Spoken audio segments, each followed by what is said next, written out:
Ini yang di depan masih kosong, baju aja ya.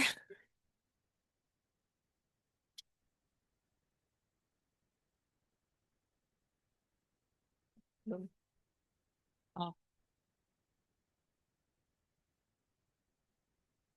Teman-teman nggak ada yang salah kelas kan ya? Ini kelasnya produk heritage ya teman-teman. Ada yang baru pertama kali ikutan kelas ini?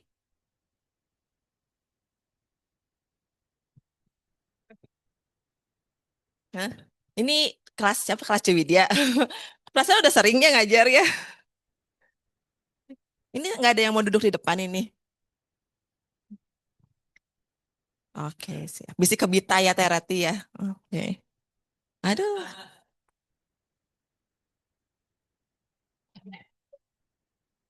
Oh, udah dapat tadi satu. Oke, teman-teman, kita mulai aja ya. Perkenalkan, nama saya Widya. Hari ini kita akan belajar tentang produk ya Pro Heritage Syariah. Eh, Teman-teman, sorry dulu sebelumnya. Jadi nanti saya itu nggak akan terlalu bahas tentang sisi dari syariahnya ya teman-teman ya. Tapi lebih ke nanti how to sell-nya, biar teman-teman nanti bisa kalau ketemu calon nasabah itu gimana sih cara jelasin ini supaya bisa langsung closing teman-teman. Nggak bisa gini ya? Tin? Nggak bisa.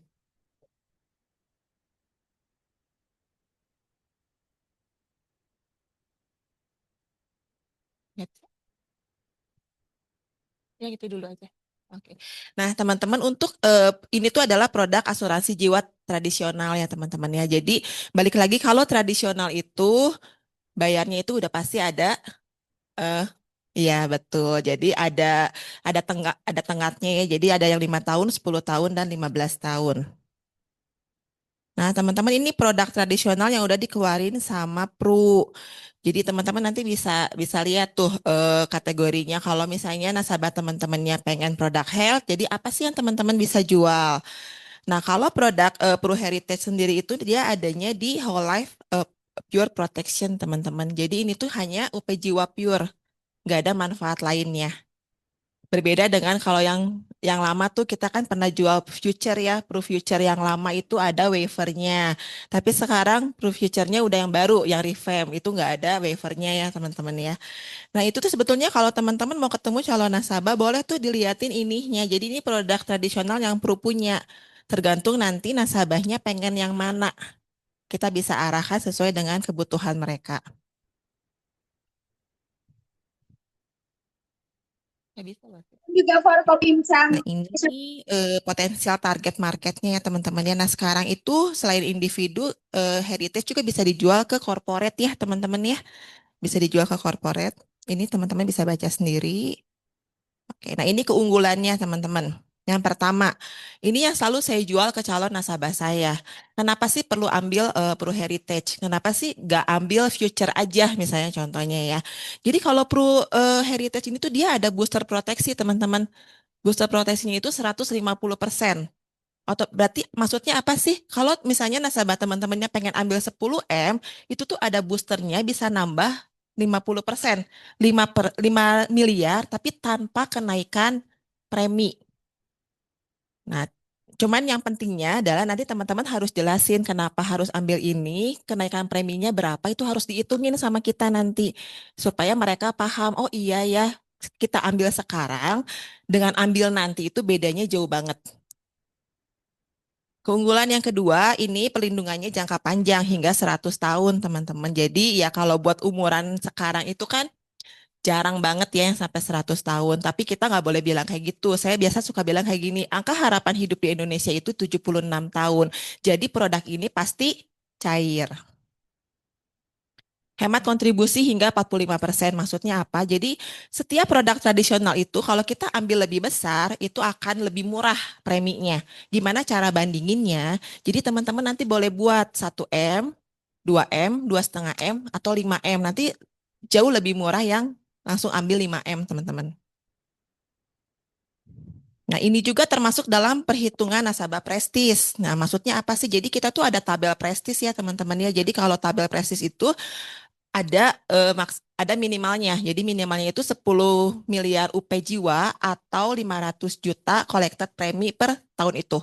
FYP-nya ya teman. Jadi eh, 500 juta yang perlu terima besaran preminya. Nah, ini termasuk teman-teman gimana cara ngitungnya. Misalnya contoh nih, teman-teman ketemu calon nasabah dan ternyata dia udah punya UP atau misalnya udah punya critical benefit yang ada UP-nya ya teman-teman. Itu bisa diperhitungkan buat supaya tidak kena tabel medicalnya. Itu. Tersedia pilihan wakaf. Nah, untuk semua produk syariah itu bisa diwakafkan, teman-teman. Nanti ada ininya term and condition-nya ya, teman-teman ya. Nah, fleksibilitas dengan 5 pilihan masa pembayaran kontribusi. Jadi bukan tiga ya. 5, 10, 15, ada yang sampai usia 60 dan sampai 99. Cuman tetap balik lagi yang paling oke itu kita jual di 5 atau 10 tahun. Yang selepas itu preminya jauh lebih mahal. Mata uangnya hanya rupiah, pemegang polisnya itu bisa individu atau badan usaha. Periode perlindungannya hingga usia peserta diasuransikannya 100 tahun ya.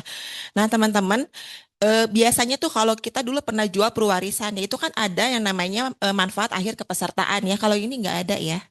Ini nggak ada ya teman-teman. Jadi kalau misalnya eh, nasabahnya itu hidup sampai 100 tahun, maka tidak ada pengembalian dana yang contoh misalnya OPJW-nya 1 miliar, nggak balik 1 miliar. Jadi yang ada hanya nilai tunai yang terbentuk saat itu.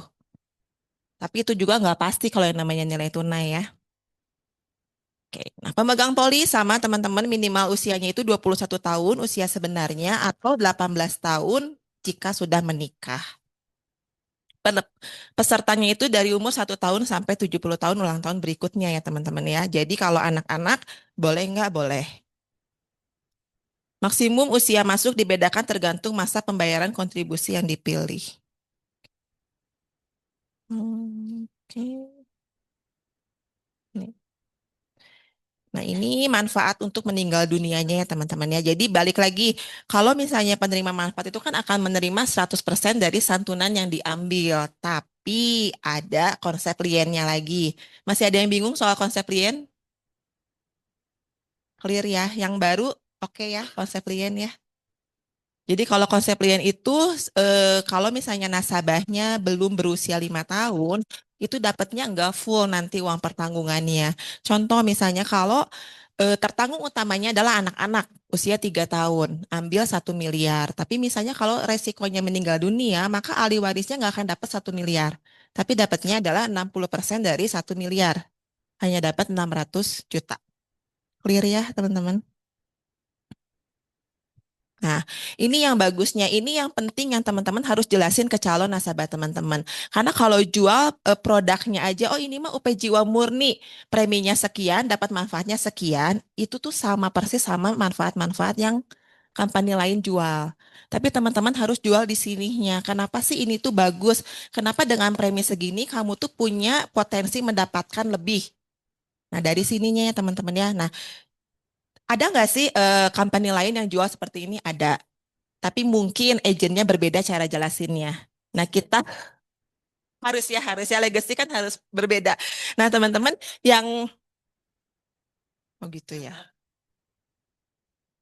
Nah, yang perlu kita jelasin itu justru di sininya, teman-teman. Kenapa sih kita perlu lebih detail di sini? Nah, tahun ini tuh saya lumayan banyak jual heritage. Nah, itu tuh saya selalu jelasinnya di sini. Kenapa sih lu perlu ngambil sekarang dengan premi segini, tapi lu punya potensi dapetin uang pertanggungan lebih besar nanti buat ahli waris lu. Jadi bener-bener gua rinci di sininya nih. 10% boosternya itu tuh dibandingin bukan cuma gini, misalnya oh nasabah ambil 10 miliar, 11 tahun kemudian akan dapat pertambahan 1 miliar, betul ya? Nanti 5 tahun kemudian dapat lagi 1 miliar. Jadi bukan bicara gini, kalau misalnya lu masih hidup di tahun ke 26 setelah ambil polis, lu akan ahli waris lu akan dapat 15 M, bukan itunya. Tapi yang kita perlu jelasin adalah ketika pertambahan 1 miliarnya itu berapa premi yang harus lu keluarin kalau lu belinya nanti. Jadi gue ceritanya itu, kalau lu belinya sekarang, lu tuh udah punya potensi buat dapat 1 miliar nanti tanpa pertambahan premi. Tapi kalau lu ambilnya nanti, contoh misalnya ambil di produk lain ya, bukan di gua nih yang nggak ada booster, lu mau nambah 1 miliar 11 tahun kemudian, lu mesti keluar berapa? Nanti lu mau nambah lagi 1 miliar di 15 tahun kemudian lu mau nambah berapa? Jadi gua rinci premi yang harus dikeluarkan dengan si booster ini. Nanti kita lihat ya contohnya.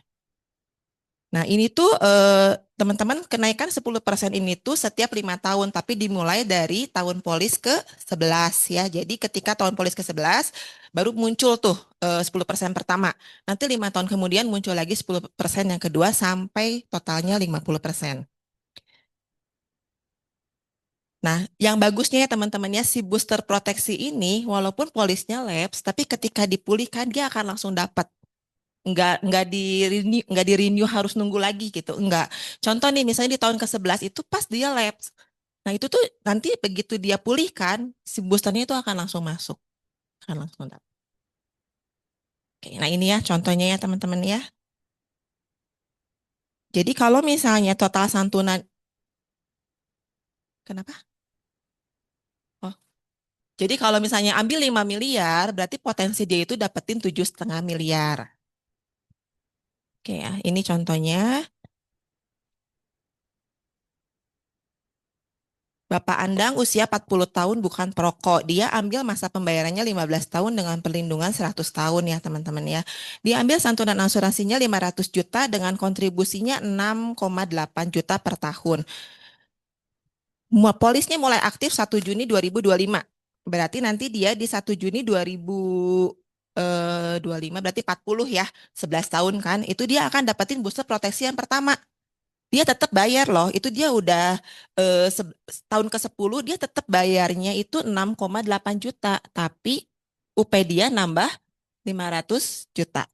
Berikutnya juga sama teman-teman nambah lagi, nambah lagi, nambah lagi sampai at the end-nya nanti di tahun ke 2055 dia itu udah punya 750 juta santunannya ya. Oke. Meninggal dunia klaim sebelum booster proteksi kedua diberikan. Nah, ini contohnya. Intinya kalau meninggal dunia sebelum booster proteksinya diberikan, maka nggak akan dapat ya si boosternya ya. Jadi dia berhenti di booster yang pertama, teman-teman. Jadi uang pertanggungan yang akan diterima oleh ahli warisnya itu hanya 110%. Berbeda dengan kayak gini, contoh, hari ini adalah tanggal pemberian booster proteksi yang kedua. Nasabahnya besok meninggal. Nah, itu beda. Itu akan dapat booster proteksi yang kedua. Kalau misalnya meninggalnya sehari sebelum tanggal booster, dia akan dapatnya booster yang pertama aja, yang keduanya nggak akan cair. Hmm? Pakai ya, alat bantu dulu. Oke, nah ini untuk masa pembayaran kontribusi ya teman-teman ya. Karena kan tadi ada lima pilihan, 5 tahun, 10 tahun, 15 tahun, sampai dengan usia 60 dan sampai dengan usia 99 tahun. Saya pernah bandingin yang sampai dengan usia 60 tahun dan 99 tahun itu cenderung lumayan mahal, teman-teman.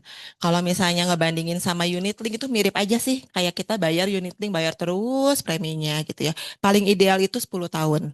Paling ideal 10 tahun. Untuk total kontribusi yang kita keluarkan berbanding dengan uang pertanggungan yang kita dapat itu rasionya paling bagus itu 10 tahun, teman-teman. Ya mungkin kan ada ya di antara kita itu yang mikir, oh ada nasabah yang masih punya unit link nih. Dulu kan kita sering jual unit linknya sampai usia, contoh pembayarannya sampai usia 60 tahun nih.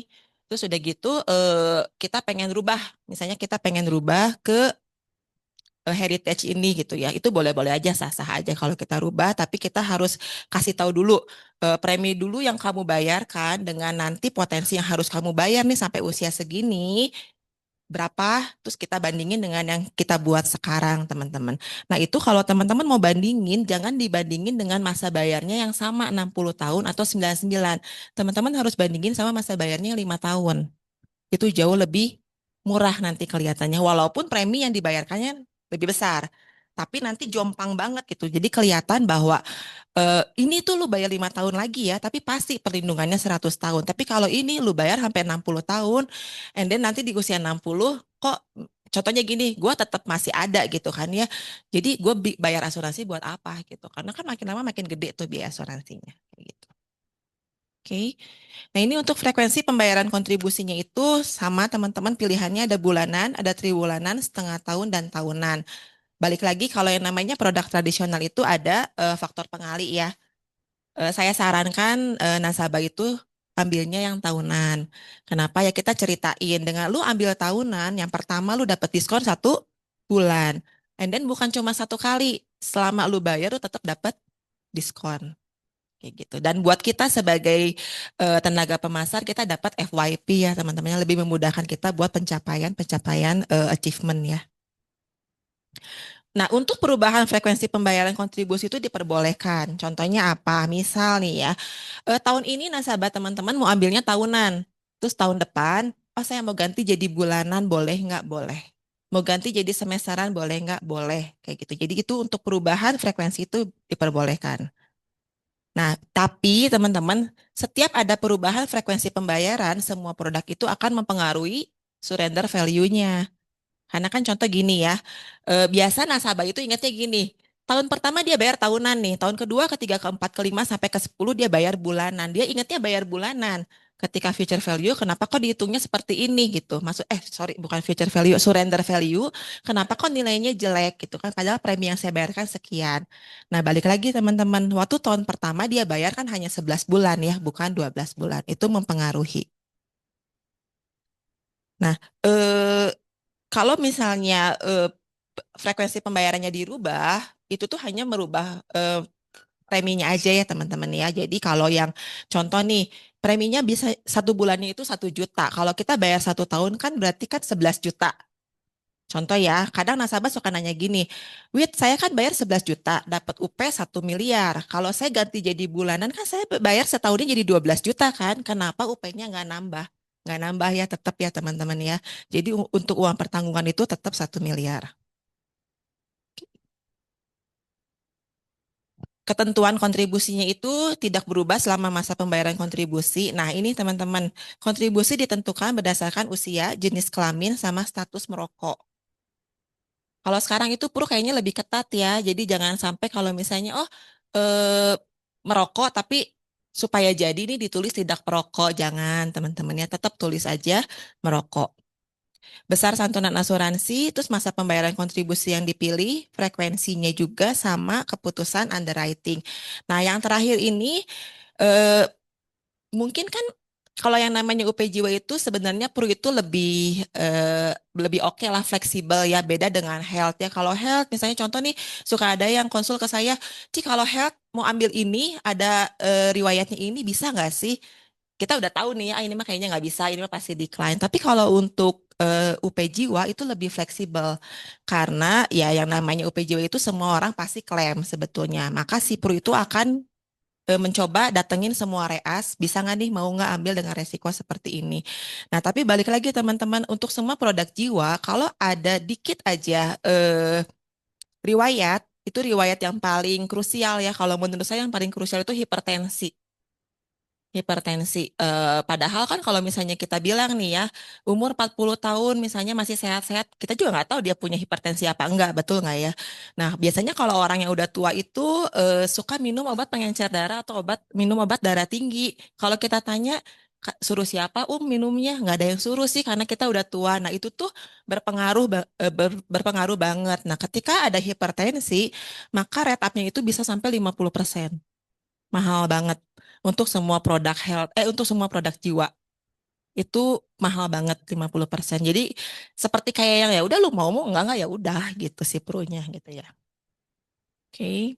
Nah, ini untuk minimum kontribusinya. Kalau untuk yang 5 tahun itu minimumnya 1 juta per bulan atau 11 juta per tahun. Kalau selain 5 tahun itu minimumnya 500 ribu. Jadi buat teman-teman misalnya yang dapat prospekannya kecil ya jangan jangan sedih juga teman-teman bisa diarahkan ambilnya yang 10 tahun atau 15 tahun.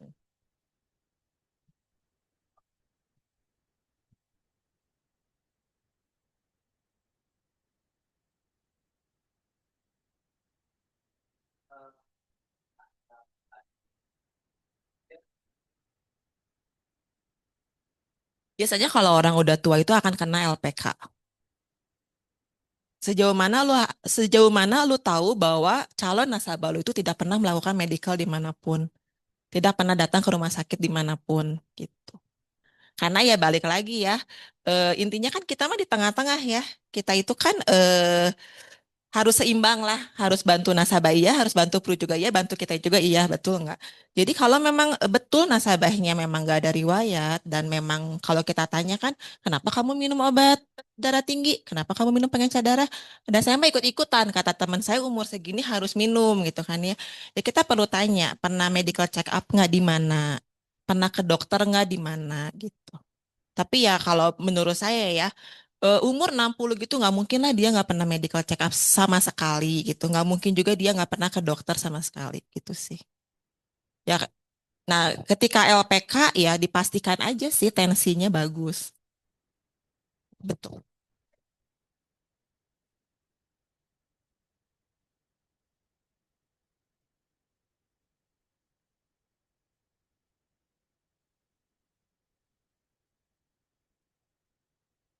Tradisional bukan bukan unit link atau tradisional tapi konven atau syariah. Beda. Beda karena udah dipisah.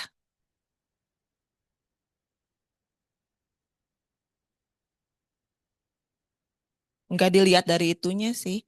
Tapi setahu saya, konven dan syariah itu berbeda. Syariah itu lebih longgar. Syariah lebih longgar. Untuk health aja lebih longgar syariah. Kadang di konven nggak diterima, di syariah itu bisa diterima. Lebih longgar. Tanya kenapa, saya juga bingung jawabannya apa. Cuman pernah pernah nanya, karena gini saya pernah nanya, coba Ci dioper aja ke syariah. Begitu dioper ke syariah, keterima. Gitu. Hah? Iya. Belum, belum ada kenalan, belum ada kenalan. Kemarin kamu kenalan nggak di Bangkok?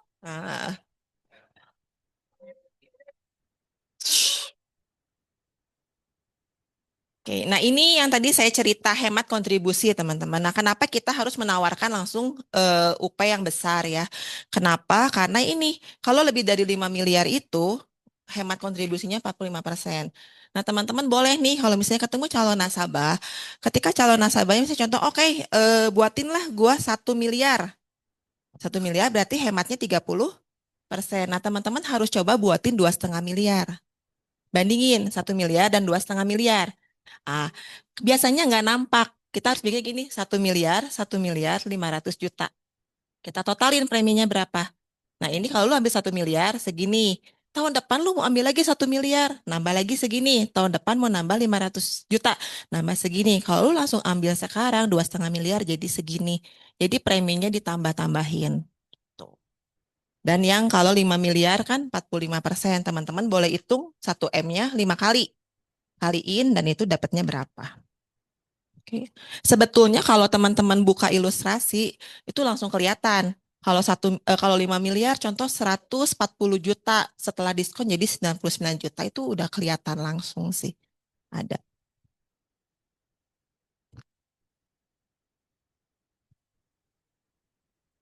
Enggak langsung aja di tahun yang sama.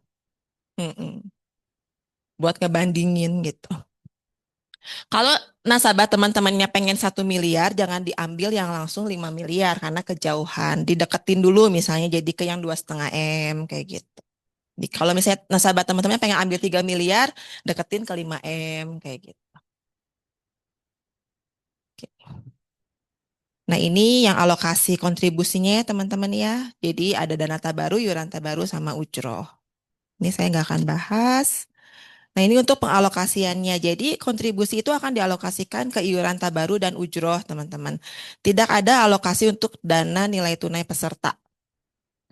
Persentase alokasi kontribusi dibedakan berdasarkan usia masuk peserta, tahun polis, dan masa pembayaran. Ini teman-teman nggak perlu dipelajari ininya. Ini ada di ilustrasi semuanya ya teman-teman ya. Dan jarang juga sih ada yang nanya ini. Jarang banget karena kalau saya biasanya jualan tradisional itu saya selalu bilang pokoknya kalau yang namanya tradisional lu bayarnya fix 5 tahun, 10 tahun atau 15 tahun, perlindungannya fix. Dan nggak bisa berhenti di tengah jalan. Intinya ketika lu berhenti di tengah jalan, lu nggak dapat apa-apa.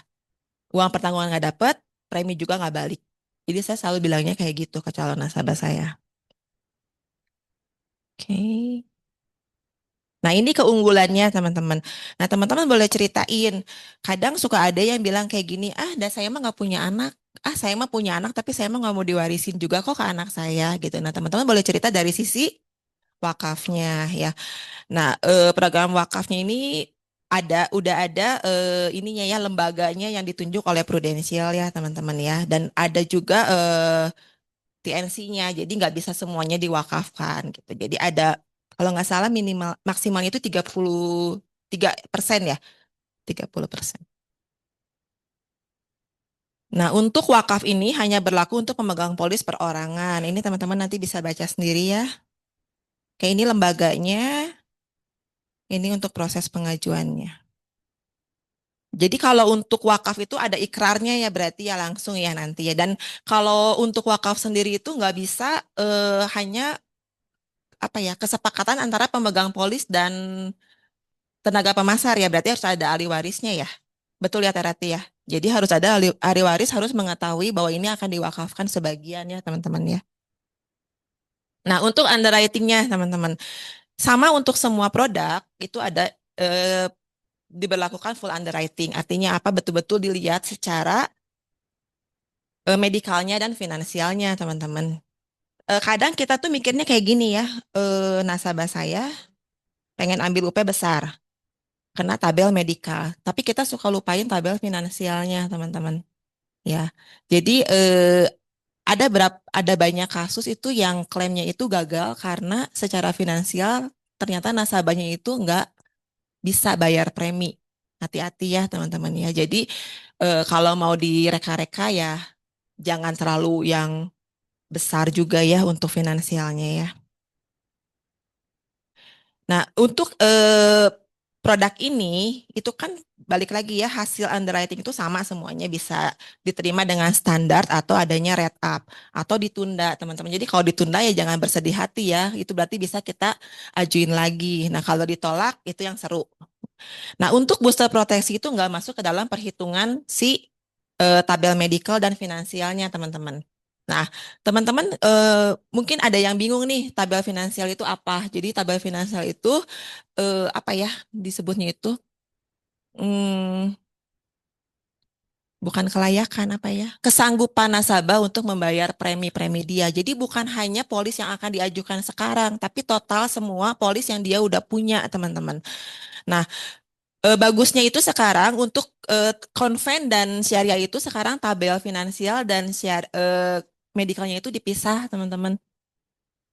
Dipisah finansial dan medikalnya. Kalau dulu kan medikalnya aja yang dipisah tuh. Jadi kalau contoh nih, teman-teman mau jual ke nasabah yang usianya 36 tahun, teman-teman tuh bisa jual 36 M untuk UP Jiwa.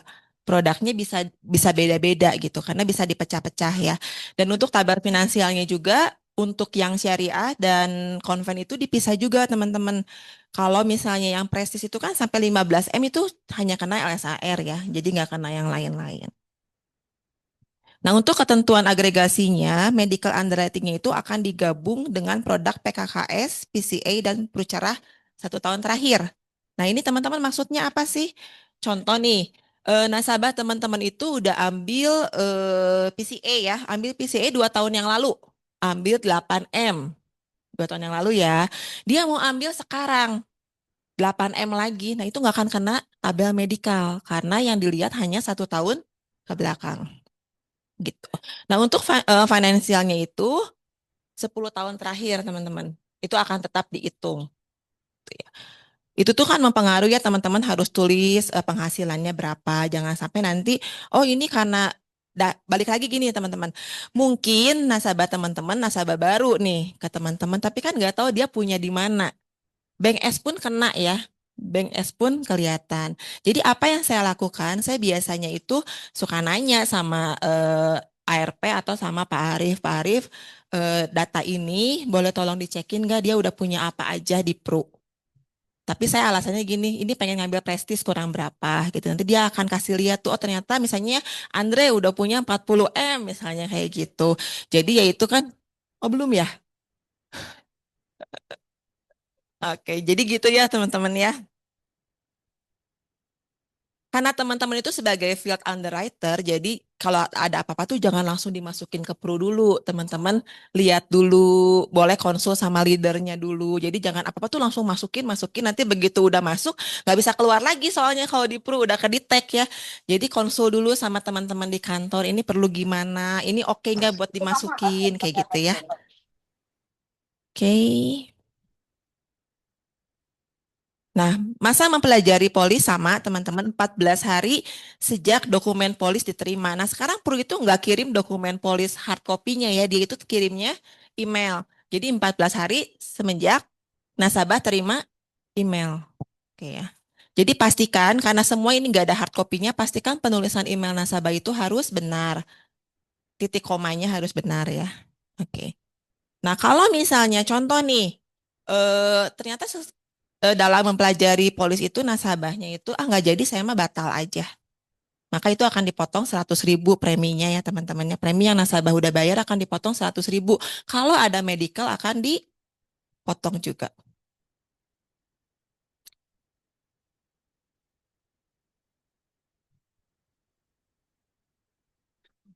Oke. Nah, teman-teman kalau misalnya nasabahnya free look, otomatis komisi kita di clawback ya. Diambil lagi sama Pru. Nah, untuk perubahan polis, apa yang diperbolehkan dan apa yang enggak? Kalau yang diperbolehkan itu penggantian pemegang polis, teman-teman. Maksudnya apa? Contoh, saya buat atas nama saya Widya. Terus saya mau ganti jadi atas nama suami saya, itu boleh. Perubahan penerima manfaat, itu boleh ya. Contoh misalnya saya belum punya anak nih, saya cuma kasih ke suami saya. Tapi tahun depan atau 2 tahun berikutnya saya punya anak, itu boleh ditambahin ya teman-teman ya. Tapi balik lagi untuk penerima manfaat harus keluarga inti. Oke. Perubahan alamat pemegang polis boleh, perubahan frekuensi pembayaran boleh. Frekuensi pembayaran itu yang 1 bulan, 3 bulan, semesteran atau tahunan. Terus perubahan terkait wakaf atas permintaan atau persetujuan pemegang polis itu boleh juga ya teman-teman ya. Nah yang tidak diperbolehkan karena ini adalah produk tradisional, maka tidak boleh ada pertambahan santunan asuransi. Maksudnya apa? Contoh hari ini saya beli 1 miliar. 3 hari kemudian saya bilang, saya tambahlah 500 juta lagi, itu nggak bisa. Tapi bukan dalam artian gini ya, ada nasabah misalnya closing nih. Udah gitu 1 miliar. Minggu depan telepon lagi, gua tambah dong, mau ditambahin yang polis kemarin, tambahin 500 juta. Oh nggak bisa kok. Bukan gitu ya. Nggak bisa di polis itu, tapi bisa di closingin, bikin baru gitu ya. Oke. Perubahan besar kontribusi nggak bisa. Ini bukan unit link, jadi nggak bisa di major naik turun. Perubahan masa pembayaran, ini nggak bisa juga. Jadi teman-teman tolong pastiin ke calon nasabah teman-teman, masa bayarnya mau berapa tahun. Mau 5 tahun, 10 tahun, atau 15 tahun. Kenapa harus dipastikan? Karena balik lagi. Kalau saya sih rada deg-degan ya. Misalnya ini preminya besar nih, 100 juta misalnya ya. Terus nasabah bilang bayar 5 tahun. Saya akan tanya, udah ada spare belum uangnya untuk 5 tahun ini? Karena kenapa? Kalau misalnya berhenti di tengah jalan, itu tuh nggak akan balik premi sama sekali. Saya bilangnya selalu balik preminya itu nol. Karena ini produk tradisional. Jadi kalau memang dananya perlu benar-benar budgeting ya, sesuai dengan kemampuan lu dan memang udah ada spare-nya. Bukan yang kayak gini, tahun ini saya bayar 100 juta, tahun depan gimana nanti? Jangan, itu mah kita yang langsung bingung nantinya ya. Closing 100 juta, kita punya API 50 juta tahun depan lapse, babak belur rolling kita ya nanti jadinya. Hmm? Diganti tahun. Oke. Nah, untuk masa leluasa pembayaran premi itu 1 hari sebelum tanggal jatuh tempo berikutnya. Jadi teman-teman ingetin aja ya, kalau misalnya issue-nya itu 10 November, maka jatuh tempo berikutnya adalah 9 Desember. Oke ya, kayak gitu. 9 Desember itu terakhir bayar preminya. 10 Desember langsung lapse. Bukan kayak gini ya, oh ya udah 10 Desember karena udah telah sehari saya bayar aja pagi-pagi. Enggak teman-teman, lapse-nya itu di jam 00. Itu langsung berubah jadi semua kayak gitu. Tapi bukan berarti nggak bisa dipulihkan ya, ketika bayar itu bisa auto revival. Nah, polis lapse itu kalau misalnya belum bayar kontribusi setelah grace period yang tadi berakhir ya. Dan ini ya teman-temannya, tidak ada kontribusi yang akan dikembalikan ke pemegang polis. Jadi selalu bilang bahwa ini hasilnya adalah nol. Berakhirnya kepesertaan eh, ada banyak kenapa. Misalnya polisnya dibatalkan atau diakhiri oleh pengelola. Bisa nggak sih misalnya tiba-tiba dibatalkan sepihak oleh Pru? Bisa. Karena apa? Karena ini kan polisnya UP Jiwa. Dibatalinnya karena apa? Tahu dari mana? Nah, biasanya kayak gini ya, kalau misalnya ngelink sama nasabahnya punya produk yang lain di kita, punya health misalnya. Kalau misalnya nggak punya apa-apa di kita, mereka nggak akan tahu ini ada PEC atau ada ND ya. Tapi kalau misal contoh nih, nasabah itu punya health di kita dan dia buka juga Pro Heritage di kita gitu ya. Ternyata ketika health-nya dia klaim, ternyata ada PEC, pre-existing condition yang dia nggak sampein gitu ya. Dan polis untuk si health-nya di terminate, maka ini pun akan diterminate sepihak oleh Pro gitu ya. Tapi bukan dalam artian gini ya, oh berarti kalau nggak declare sama sekali itu langsung di terminate enggak teman-teman. Jadi untuk penyakit-penyakit tertentu aja, kalau yang nggak declare itu akan di terminate. Tapi biasanya kalau penyakitnya masih oke, hanya jadi pengecualian atau jadi red up. Tergantung ototnya kita, tergantung ototnya agent. Kalau mau ngotot bisa balik. Berakhirnya kepesertaan juga karena penebusan polis ya kalau surrender itu udah pasti langsung berakhir. Terus polisnya lapse juga akan berakhir, tapi untuk lapse itu bisa dipulihkan. Terus tanggal akhir kepesertaan yang tadi 100 tahun ya teman-teman ya. Jadi mana yang lebih dulu? Nah, pemulihan polis itu dia bisa dipulihkan dalam kurun waktu 6 bulan. Jadi dari tanggal lapse itu 6 bulan itu dikasih waktu nih sama Pru mau dipulihkan atau tidak. Tapi ketika lewat 6 bulan maka Pru yang akan surrender sepihak langsung teman-teman. Untuk pemulihan polis itu maksimalnya di usia 70 tahun ya. Jadi kalau udah lewat 70 tahun nggak bisa. Ini untuk semua produk ya. Jadi teman-teman kalau punya nasabah yang usianya udah 69, 70, hati-hati jangan sampai lapse. Karena pernah ada kejadian nasabah siapa ya, lapse di usia 72 dan nggak bisa dipulihkan. Kok Iwan. Ah, nggak bisa dipulihkan. Oke, nah, untuk pemulihan sendiri itu ada biaya-biaya yang harus dibayarkan. Maksudnya apa sih biaya? Contoh nih, ternyata dia punya riwayat di produk health-nya.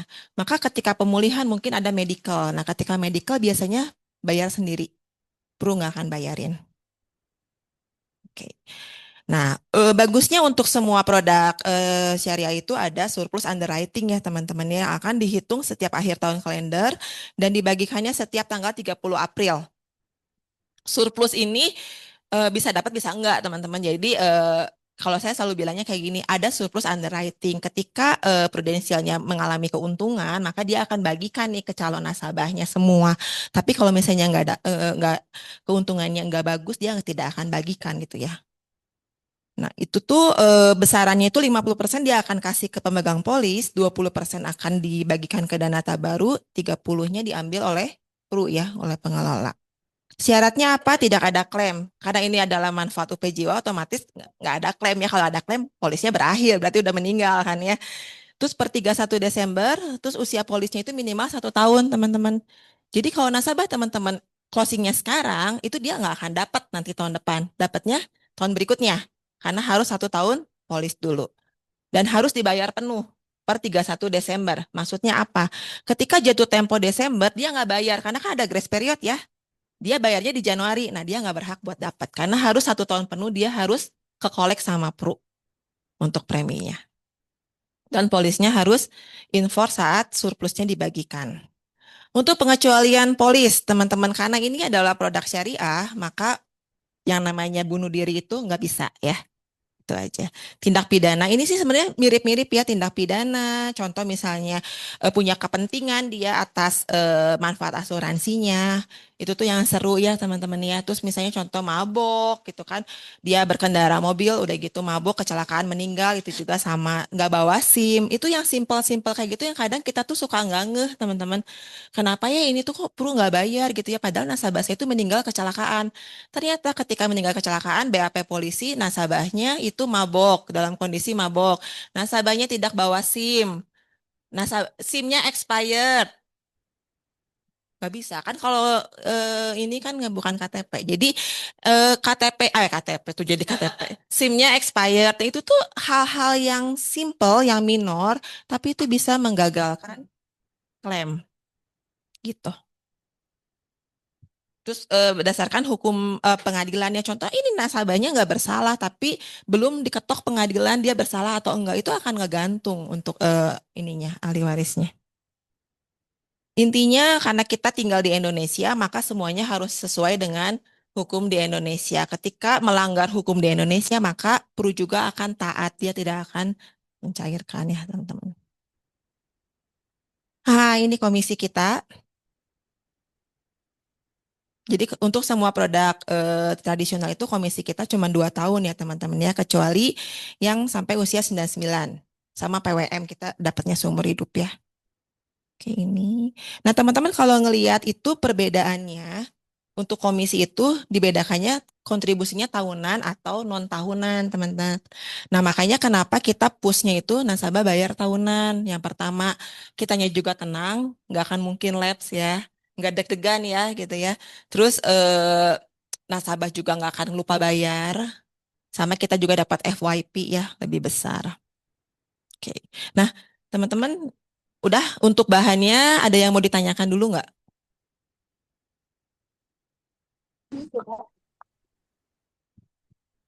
Ada yang mau nanya? Ya. Sebenarnya simpel ya produk ini ya. Ini tuh Hening ini tuh ngerti atau takutnya nggak ngerti. Hah? Yuk. Oh, itu dong. Sepeda. Orang nggak ngerokok, so far itu nggak bisa major. Nggak tahu nanti ke depannya.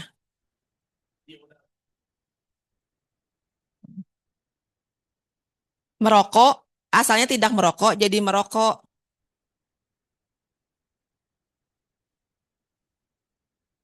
Hmm. Iya, sebenarnya gini sih ya, eh, karena kan merokok tidak merokok itu kan sebetulnya ketahuan sama perut itu ketika klaim. Betul ya, ketika klaim. Tapi ya balik lagi, saya juga pernah ngomong gini, lah saya jangan ngerokok, tapi kan saya perokok pasif. Bener nggak? Jadi bukan dalam artian, misalnya contoh amit-amit nih ya, orang kena kanker paru-paru udah bukan karena rokok juga, mungkin dia yang menghirup rokok dari orang gitu kan ya, kayak gitu. Jadi ya balik lagi sih, kadang suka ada dokter yang nggak pernah bertanya, lu perokok atau tidak. Nah, terus karena ini mah kan klaim jiwa itu kan bukan cashless. Kita yang pegang semua sih. Kita yang pegang kendali ya kalau klaim jiwa ya. Jadi teman-teman make sure aja sih. Pokoknya intinya kalau ada klaim masuk ke kita, make sure cek dulu semua. Kalau teman-teman nggak paham, cari orang yang teman-teman percaya di kantor. Cari, eh, salah ngomong saya, salah ngomong. Ketika datang ke kantor, cari leadernya. Nah, teman-teman diskusi sama leadernya dulu gitu. Jadi kalau mau konsul sama saya, ganti leader dulu sama saya ya. Gitu ya Tor ya. Jadi gitu sih sebenarnya. Eh, saya nggak ngajarin buat declare atau enggak ya. Tapi balik lagi ya teman-teman ya. Kalau misalnya perokoknya aktif banget, tulis. Tulis ya, gitu aja sih. Ada yang mau nanya? Ada yang mau nanya lagi? Atau misalnya gini, oh teman-teman mau bantu nggak ditulis perokok, tapi nasabahnya ternyata punya polis di orang lain ditulisnya perokok. Pernah nggak ada case gitu? Ada case di kantor ini. Ditulis non perokok, ternyata keluar remarks, tolong disubmit amandemen sejak kapan berhenti merokok. Kaget kan? Ditanyalah sama saya KRP, kenapa ada kayak begini? Ternyata dia punya polis 2 tahun yang lalu ditulisnya perokok. Nah, kayak gitu ya, hati-hati ya. Ada yang masih mau nanya?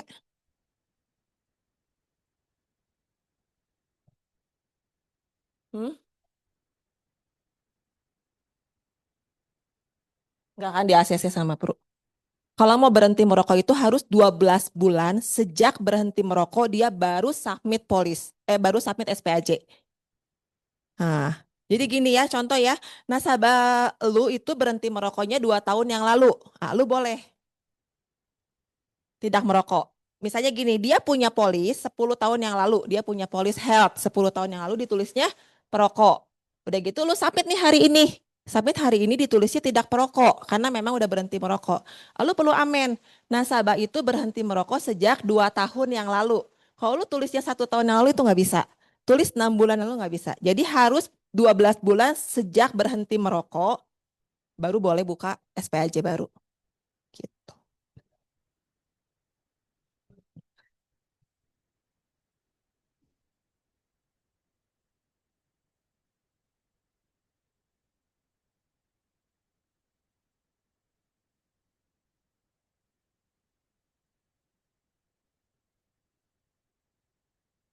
Ah, teman-teman ini yang tadi saya mau cerita gimana sih caranya kalau misalnya mau jual ke calon nasabah teman-teman ya. Kalau untuk booster 50% ini memang idealnya itu jualnya ke umur 35 sampai 40. Karena kalau udah jualnya ke 60 tahun, teman-teman cerita booster, booster pertama itu baru didapetin di tahun ke 71 gitu ya. Jadi ya kadang suka ada yang bilang gini, kayaknya gue gak akan hidup sampai segitu deh gitu ya, keluarnya cuma 1 miliar. Udah mah preminya mahal. Ini saya kasih contoh pria ya teman-temannya, pria tidak perokok dan dia bayarnya 5 tahun. Jadi kalau pertama dia masuk premi 80 juta. 80, 80 juta 737 per tahun. Yang ini buat dapetin 5 miliar. Buat dapetin 5 miliar ya teman-teman ya. Nah nanti kan nasabah teman-teman tuh kan akan nanya ya. Kita bilangnya kayak gini. Oke, ini kan perlindungan dari lu usia 35 tahun sampai 100 tahun. Premi yang lu bayar buat dapetin 5 miliar ini adalah 80 jutaan per tahun. Jadi total bayar adalah kali 5, 400 juta. Nah, lu bicara soal rasio. Rasionya dari 400 juta lu bayar dapat 5 miliar. Berarti 1:12-an ya. Untuk umur ini 1:12, oke dong. Lu keluar uang, tapi lu dapetin nanti 5 miliar. Nah bagusnya adalah ini umur 35 lu bayar segini, dapetin ini. Lu bayar 5 tahun ini udah beres loh. Di umur 39 lu tuh terakhir bayar. 35, 36, 37, 38, 39. 5 tahun. Terakhir bayar. Bener ya? Tuh. Nanti di umur 45, ini adalah tahun ke-11 polis, akan nambah 10%, 500 juta. Nah, bentar ya. 500 juta. Ini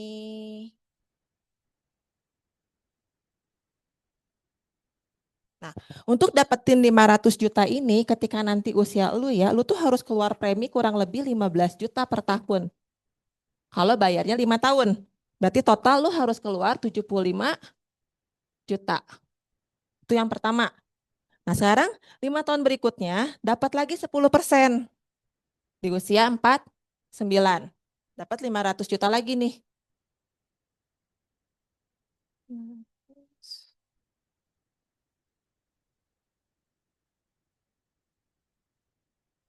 Nah, ini lu harus keluar premi kurang lebih 19,9 juta per tahun. Berarti sama dengan 100 juta.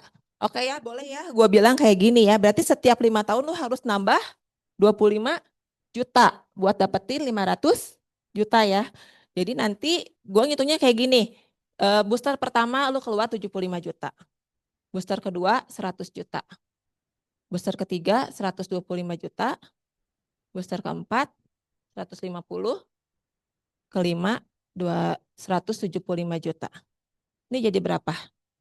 1, 2, 3, 4, 5, 6, 625 ya. Totalnya ya. Betul ya? Jadi buat dapetin 5 miliar sebetulnya hanya keluar 400 juta. Tapi kalau lu nggak decide sekarang, lu decide-nya nanti nanti aja udah. Misalnya lu ambil di yang lain gitu ya, bukan ambil di gua. Ketika lu akan nambah 500 juta aja di 11 tahun kemudian, lu tuh harus keluarnya segini loh. Buat dapetin 7,5 M nanti itu lu harus keluarnya 625 juta ditambah 400 juta. Jadi harus keluar 1 M lebih. Tapi kalau decide-nya sekarang dan ambil di gua, lu cukup keluar 400 juta aja. Diceritanya kayak gitu. Jadi lebih ke premi yang lu harus bayar. Sebetulnya lu nanti mah nggak pusing lo, lu cuman intinya nanti di tahun ke-11 Pru akan langsung kasih tambahan 10% 500 juta kan buat ahli waris lu. Tapi lu nggak perlu keluar duit apa-apa lagi. Nggak perlu mikirin apa-apa lagi gitu. Jadi itu yang gua ceritain ke calon nasabah gua. Lebih ke itunya. Karena nasabah itu kan ya booster gitu kan. Gue belum tentu dapet. Booster asuransi lain juga sama gitu ya. Cuman gue bilang tapi kayaknya beda agentnya itu beda pasti gue bilang. Jadi gue cerita lebih ke berapa uang yang harus kita keluarin nantinya. Bentar, Sony dulu. Sin ada yang nanya Sin?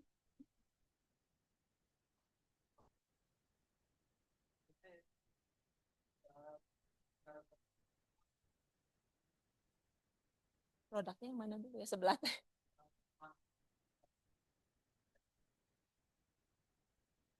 Kayaknya itu mah 50%-nya yang PAS ya mirip Purwanugrah Syariah kan? Beda-beda sama ini. Oh yang kemarin lu tulis di grup ya? Itu sama ya per 5 tahun keluarnya. Itu mah dibandinginnya sama Purwanugrah Syariah deh. Itu mah dibandinginnya sama Purwanugrah Syariah, dia keluarnya sebelum usia 75, kita keluarnya setelah usia ini gitu. Terbalik kita keluarnya sebelum usia 70, dia keluarnya setelah usia 75. Itu mah gampang atuh ngebandinginnya. Ya, kalau yang si A itu mah setelah lewat umur 75, setelah lewat umur 75 maka akan dapat uang pertanggungannya 150%. Itu mah gampang atuh ngelawannya. Bukan harus hidup, itu mah kasih tahu aja angka harapan hidup di Indonesia itu 76. Ah, lu salah satunya nggak yang bisa ngelewatin itu? Enggak sih, bukan ke itunya sih. Tapi ngelawannya itu adalah bicara kayak gini. Kita itu bikin, itu kan bukan nggak bisa dibandingin sama ini, Son. Itu dibandinginnya sama Purwanugrah Syariah. Jadi nggak apple to apple ngebandinginnya. Karena itu, jadi kita harus bahasnya ke masa produktif kita dan maksudnya siapa yang akan kita lindungi.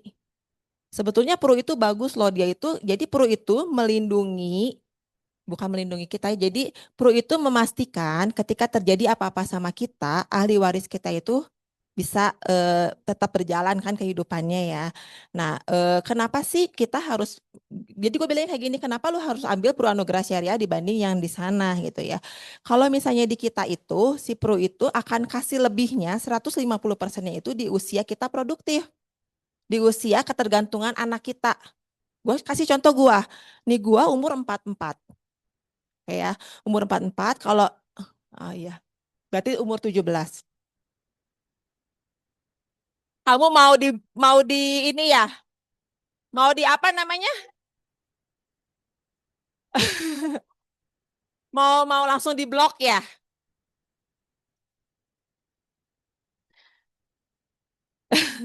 Langsung di blok. Jadi kalau misalnya saya tuh selalu bilang kayak gini, umur saya 44, saya punya anak yang paling kecil umur 3 tahun.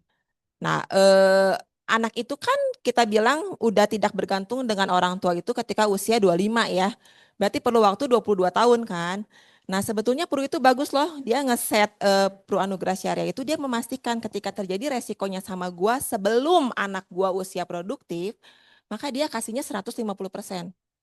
Dah kalau nanti nih ya, kalau misalnya amit-amit gua nggak adanya ketika anak gua udah produktif, udah bisa cari duit, dapetin UP juga udah bukan buat apa-apa. Dan mereka udah bilang gua udah bisa punya duit kok, gua udah jadi bos kok gitu ya. Nah itu yang dilakukan oleh yang sebelah. Karena apa? Karena ya umur segitu itu ya balik lagi. Eh Nyampe enggak itu yang pertama, tapi kan kita nggak mungkin bilang gitu ya, tapi lebih ke tujuan lu tuh buat apa sebetulnya ambil uang pertanggungan, buat melindungi anak-anak lu ketika belum produktif atau mau melindungi ketika anak-anak lu udah produktif sebetulnya. Kan tujuan kita tuh kan sebetulnya bikin UP itu kan takut kalau ada apa-apa sama kita, anak kita masih kecil kayak gimana nih nantinya gitu kan ya. Beda loh kalau misalnya kita ninggalin anak-anak ngasih uang dengan tidak ngasih uang. Contoh nih, kalau misalnya gue punya UP 40 M, terus gue bilang kok, kalau gue ada apa-apa lu urus 3 anak gue, dia pasti mau. Tapi kalau misalnya gua nggak punya UP, dia akan pikir dua kali gitu kan.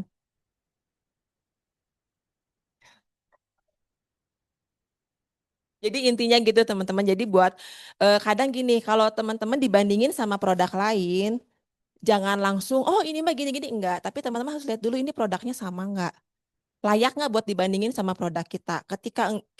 Ketika berbeda ya teman-teman langsung bilang aja, ini tuh beda. Nggak bisa dibandingin apple to apple. Gitu. Saya pernah dibandingin produk ini dibandingin sama MSIG. MSIG-nya itu yang bayar 5 tahun sampai umur 60 tahun perlindungannya. Tapi kalau nggak ada apa-apa di usia 60, keluar uangnya 5,5 M. Premi yang harus dibayarkan sama calon nasabah saya 2 M. 5 tahun 2 M dapat 5,5 M. Di saya dengan premi total 2 M dapatnya 26 M. 26 M ini belum ditambah 50%-nya. Kayak gitu. Mm-mm, iya. Tapi ya balik lagi, kadang orang bilang kayak gini, tapi gue tuh pengen kalau misalnya gue masih hidup, gue nikmatin uangnya. Gue bilang kalau lu mau nikmatin uangnya mah lu kumpulin aja. Sampai 60 tahun mah ya ngapain ngambil UP gitu kan. Kalau misalnya tujuan mau ngambil UP, uang kecil jadi uang besar, itu UP. Dia bilang kayak gitu. Belum closing sih. Belum closing.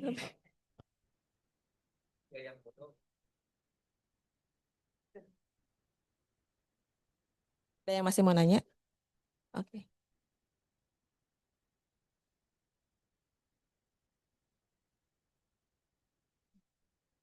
Boleh, boleh. Kalau misalnya, ya boleh, boleh. Kalau misalnya, jadi bikinin kayak gini. Contoh sekarang usianya 35 gitu kan ya. Berarti kelahiran tahun 90, 80. 90 betul, 90. Jadi nanti bikin ilustrasi kelahiran tahun 90 keluar premi segini. Nanti mundurin jadi kelahiran tahun, ya gitu. Dibikin lebih tua. Tahunnya dikurang-kurangin aja, kurangi 10 tahun.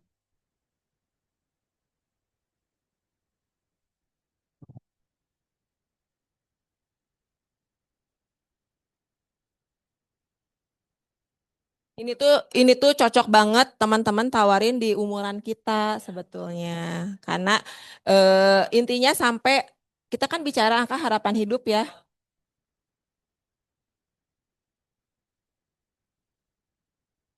Karena kita bicara angka harapan hidup, ini tuh kan berarti kan totalnya itu kan 26 tahun ya. Jadi umur 40 tambah 26 kan 76 tuh angka harapan hidup kayak gitu. Dan tapi jangan bilang kayak gini, ini malu pasti keluar 50% ya enggak juga gitu kan belum tentu ya karena umur nggak ada yang tahu. Karena umur nggak ada yang tahu. Masih ada yang mau nanya?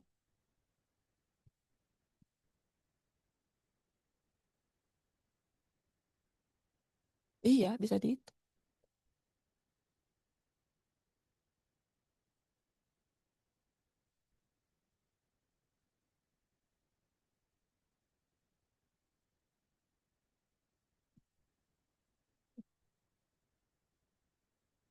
Iya, dia surrender.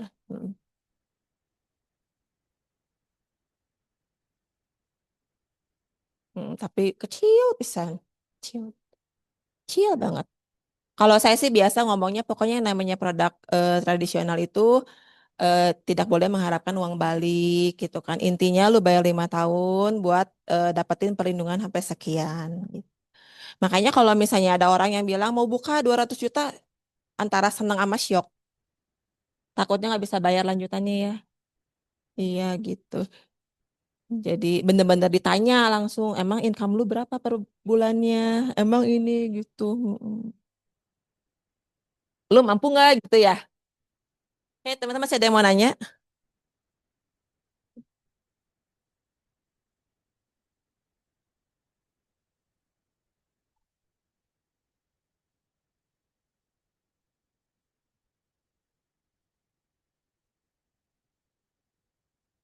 Nah, kebanyakan yang saya datengin itu ya, dia tuh biasanya udah pegang produk dari yang lain, dari agent pro yang lain gitu, udah pegang tuh. Nah, saya tuh seneng ngebandingin, kalau dulu ada future waiver ya, seneng ngebandingin future waiver, heritage sama PCA dibandingin.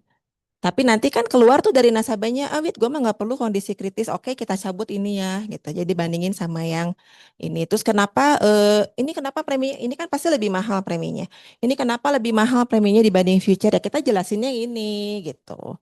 Tapi nanti ada yang bilang, ah tapi kan belum tentu juga 50%-nya. Ya udah kita tarik aja. Oke, berarti ini nggak oke ya buat lu ya. Ya berarti kan tinggal future gitu. Lebih ke gitu sih.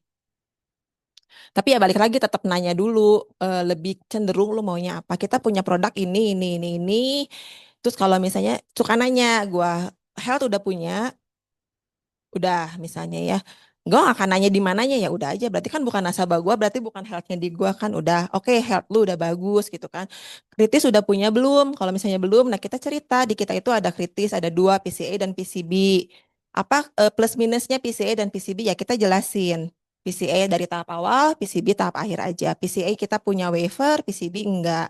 PCA enggak ada tambahan buat kecelakaan, PCB ada. Nah, PCA itu ada dua, ada basic, ada plus. Kalau plus ada pengembaliannya, tapi gue selalu suka bilang kayak gini, plus ada pengembaliannya, tapi gue nggak recommended. Karena pengembaliannya umur 85, percuma gue bilang. PCB ya mau nggak mau, karena pelindungannya sampai 88 ada pengembaliannya gitu kan. Nah, kalau misalnya nasabahnya bilang, ada nggak uang yang bisa gue ambil? PCB ceritanya gitu. Jadi kita harus tahu nasabahnya itu maunya kemana gitu kan ya, kayak gitu.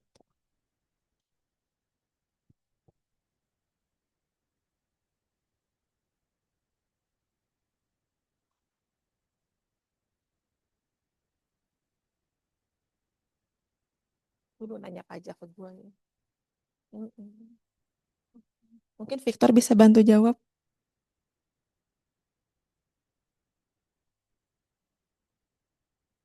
Mhm. Aku salah jawab, eh. Ada yang mau nanya lagi? Berarti kalau nggak ada yang mau nanya ini minggu depan postingannya banyak nih. Coba Andre di scan semua orangnya yang datang. Nasabahnya memang senangnya UP Jiwa, teman-teman kita ini. Karena buat saya produk UP Jiwa yang paling menguntungkan saat ini tuh di Pru tuh ini. Gitu. Apalagi buat umur-umuran yang eh, dede-dede saya gitu ya masih ABG. Nah itu tuh cocok banget gitu. Karena premi murah. Premi masih murah, under under 15 juta aja bisa dapat 1 M. Murah. Under 10 juta bahkan ya, bisa dapat 1 M gitu. Deketin yang keluarga muda yang baru punya anak satu, yang belum punya anak. Nah, itu deketin. Mumpung lu belum punya anak, belum punya tanggungan lebih besar, premi masih murah. Nah, nanti anak lu umur segini, lu udah punya tambahan lagi gitu.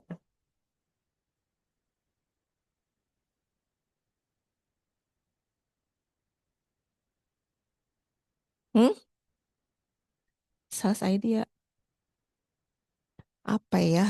Ko Martin, sini, bantu saya sales idea. Ya, kalau saya sih lebih ya itu nanya dulu, fact finding dulu sih. Sales idea apa ya? Karena ya lebih ceritanya sih ke saya tuh lebih senang kalau ketemu sama calon nasabah suami istri. Ada dua-duanya. Jadi akan bikin storytelling lah lebih ke storytelling gitu kan ya, lebih cerita. Eh, jadi gue tuh punya satu teman, dia itu eh, suaminya udah meninggal, anaknya masih kecil. Istrinya itu bukan kayak gue yang kerja juga gitu. Istrinya ibu rumah tangga tok. Anaknya itu waktu lagi ditinggalin itu umur 8 sama 4. Nah, suaminya itu teman dekat gua. Suaminya teman dekat gua. Nah, yang namanya teman dekat ya pastilah teman-teman di sekitarnya itu akan bantuin. Tapi sampai sejauh mana sih ngebantuinnya? Karena kita juga punya kebutuhan masing-masing ya. Ya contoh kayak gua nih ya, gua bisa bantu tapi bukan dalam artian yang gua harus rutin tiap bulan. Tapi intinya kalau dia bilang gua begini ya udah kita transfer. Tapi kan nggak bisa terus-terusan. Kita tidak bisa berharap ke circle kita juga kan. Dia ada UP ada UP 200 juta tapi dia punya utang di rumah sakit 1,5 M.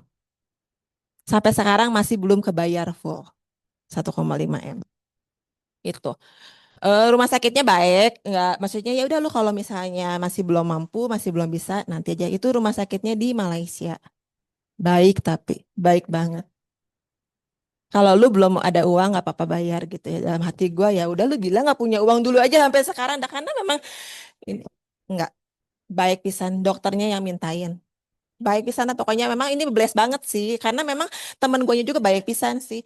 Nah, gue suka cerita ya. Jadi yang namanya kita nih jadi cewek ya, itu punya dua pilihan sebetulnya.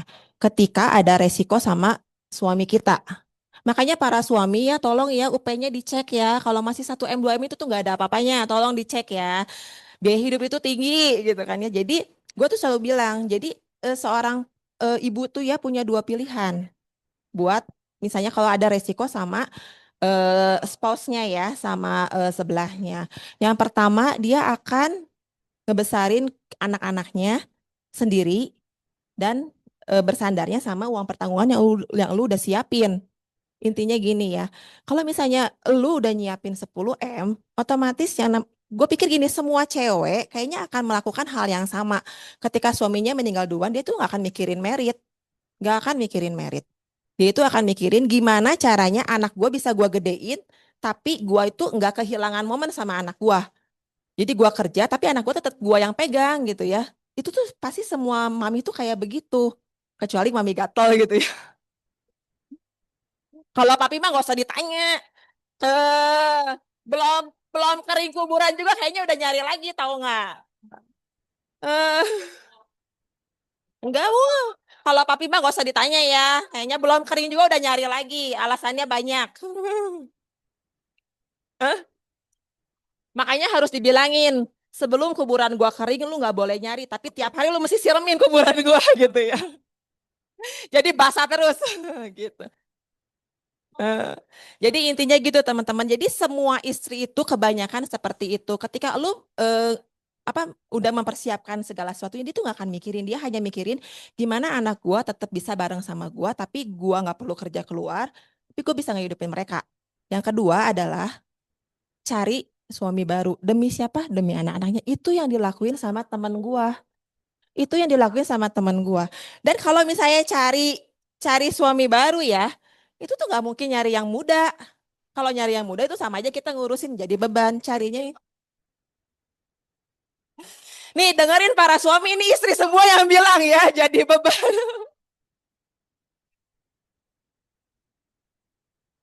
Tapi tapi tapi gua ceritain itu adalah real kejadian ke temen gua. Dia itu cari suami baru. Tapi setiap hari dia nangis. Cerita sama gua teh nggak mau. Tapi anak gua gimana? Gua teh nggak mau tapi anak gua gimana? Kebayang nggak? Nah, jadi gue cerita itu. Ini teman gua tuh kalau ngobrol sama gua ya, tapi gua tuh nggak mau Ci merit lagi. Tapi anak gua gimana? Hidup anak gua gimana? Kalau gua tinggalin, gua keluar cari kerja, emang bisa menuhin kedua anak gua. Jadi tiap malam dia tuh nangis tau nggak? Jadi gue tuh cerita sama para istri ya, lu mau nggak?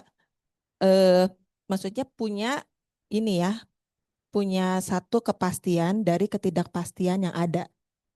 Yang namanya orang meninggal itu nggak pasti. Tapi lu sekarang gua pastiin ketika terjadi sesuatu sama spouse lu tuh akan tetap hidupnya nyaman. Nggak akan punya pikiran kayak temen gua tadi. Gua cerita kayak gitu. Jadi gua tuh selalu bilangnya iya, lu mau nggak dapat satu kepastian dari ketidakpastian. Karena yang namanya resiko itu nggak pasti. Gua ceritanya gitu. Jadi udah gitu ketika istrinya bilang mau, gue bilang tuh istri lu mau, udah. Nanti suaminya kadang bilang gini, oke ya, berarti uang belanja lu gue potong ya. Jadi deal-dealan gitu di depannya kayak gitu. Kadang gini, suami mau bikin UP jiwa, istrinya nggak paham. Ketika pulang ke rumah, kenapa sih gue teh lu harus beli lagi asuransi gitu kan? Keluar lagi nih uang tiap bulan ini tuh udah begini begini begini. Jadi perlu tahu dulu ini tuh buat siapa gitu. Kayak gitu. Lebih kayak gitu sih Bu Ida. Jadi gue tuh lebih apa ya? Kan kita tuh kan profesinya itu bikin satu masalah, tapi kita kasih solusi. Gitu. Jangan bikin masalah, udah gitu bingung solusinya apa, jangan itu. Jadi kita harus sudah punya solusinya juga gitu. Lebih ke itu.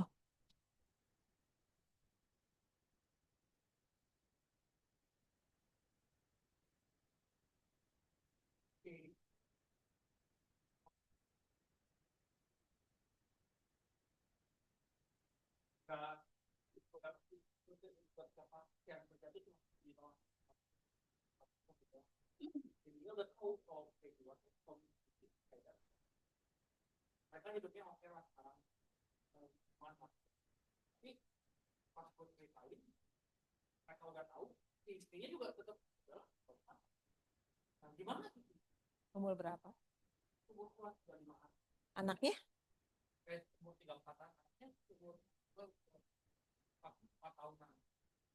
Suaminya kerja? Usaha?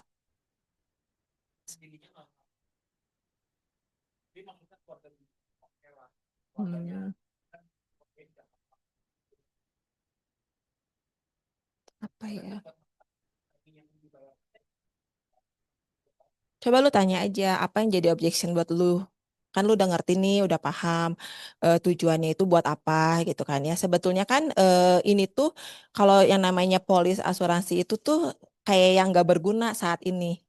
Tapi mungkin someday itu kan akan berguna ya, entah gimana nantinya gitu kan ya. Cuma lu tanya apa sih yang jadi keberatan lu?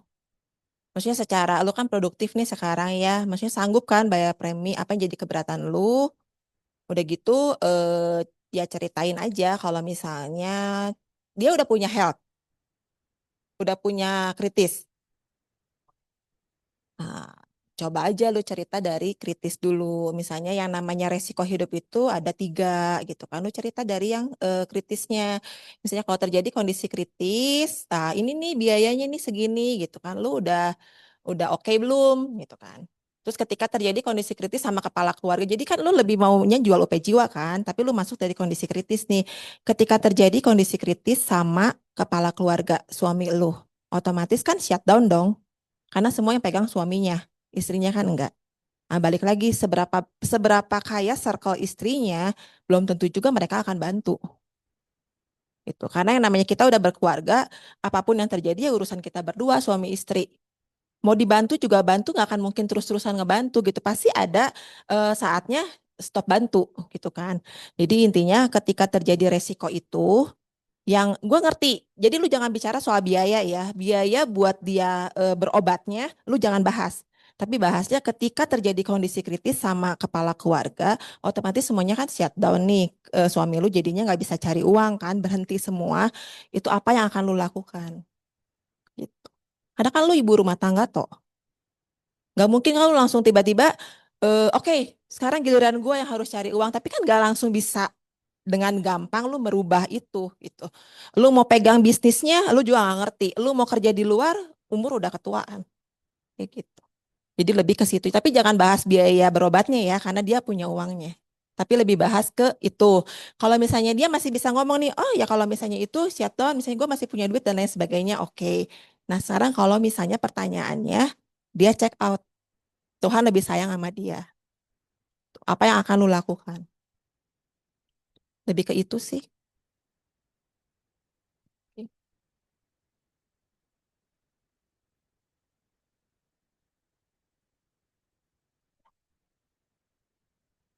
Masih mau nanya, ini kan final sprint ya. Jadi pergunakan waktu sebaik-baiknya. Jualannya harus ke orang yang tepat, produknya yang tepat.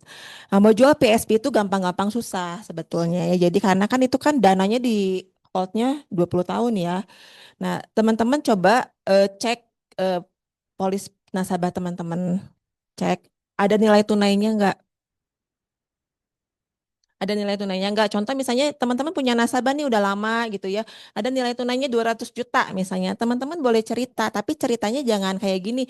Lu buka ya PSP 200 juta, ambil dari nilai tunai karena ada 200 juta jangan. Jadi jangan cuman buat bayar premi pertamanya aja teman-teman, tapi 200 jutanya itu harus bisa bayar premi 6 bulan.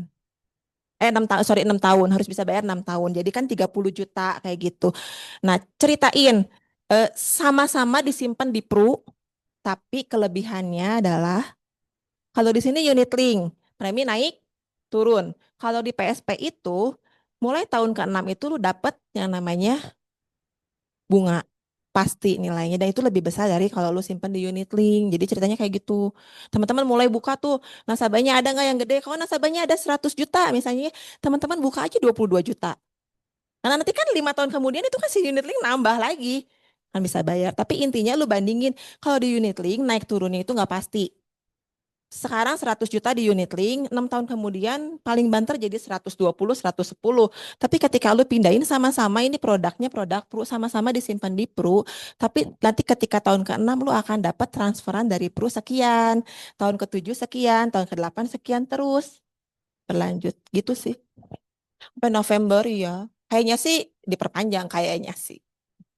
Gitu teman. Jadi buat partner yang udah lama nih ya, coba lihat nasabahnya ada nilai tunainya enggak gitu. Terus misalnya ada nasabah bukan nasabah kita gitu ya, tapi kita tahu polisnya ada nilai tunai. Nah teman-teman boleh tuh tawarin gitu. Lebih ke gitu. Habis ya waktunya ya. Oke teman-teman, thank you semuanya. Berharap minggu depan banyak closingan ya.